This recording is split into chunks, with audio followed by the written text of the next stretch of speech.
অকলশৰে বনাই খোৱাটো বহুত কষ্ট দেই, মই এতিয়া আজিহে গম পাইছোঁ।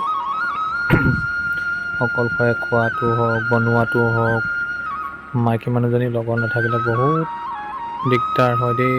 বহুত কষ্ট কৰি মই ভাত সাজ খুৱাই মই আজি অনুভৱ কৰিছোঁ। যি পাওঁ বনাইছোঁ আৰু খাইছোঁ, আৰু নোখোৱাকৈতো থাকিব নোৱাৰি। অকলে অকলে বনাই মেলি কিবাকিবি এটা বনাই আৰু অকলে খালোঁ আৰু বোলো মই যিখিনি খালোঁ কৰিলোঁ, যিখিনি বনালোঁ আপোনালোকৰ মাজতে শ্বেয়াৰ কৰি দিছোঁ আৰু চাব আপোনালোকে।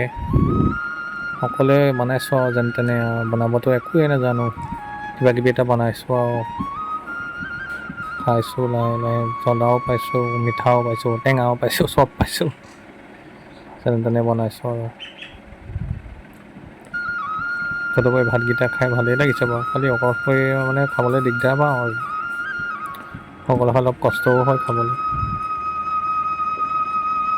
বাকী মানুহ যেতিয়া গুৱাহাটীৰ পৰা আহিব তেতিয়া একদম ধুনীয়াকৈ মাছ মাংস বনাই খাম আৰু মজাকৈ খাম আৰু এইকেইদিন দুদিন আৰু কষ্ট কৰি ধুনীয়াকৈ খাম আৰু যিমান পাৰোঁ কষ্ট কৰোঁ আৰু এইকেইদিন।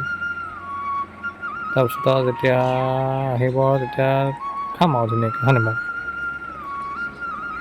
হ'ব দিয়ক, আৰু বেছি আপোনালোকক দেখুৱাই নাথাকোঁ আৰু কিনো দেখুৱাই থাকিম, খোৱাটোকে দেখুৱাই থাকিম নেকি আৰু খোৱালোঁ বুলি আৰু। চাই যাওক ভিডিঅ'টো।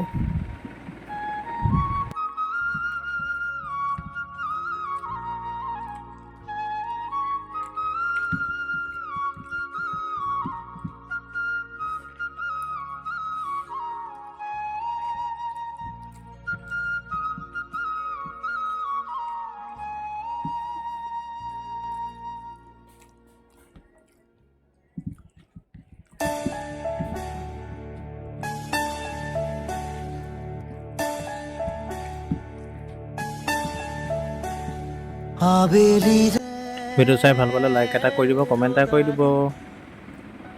Bye bye.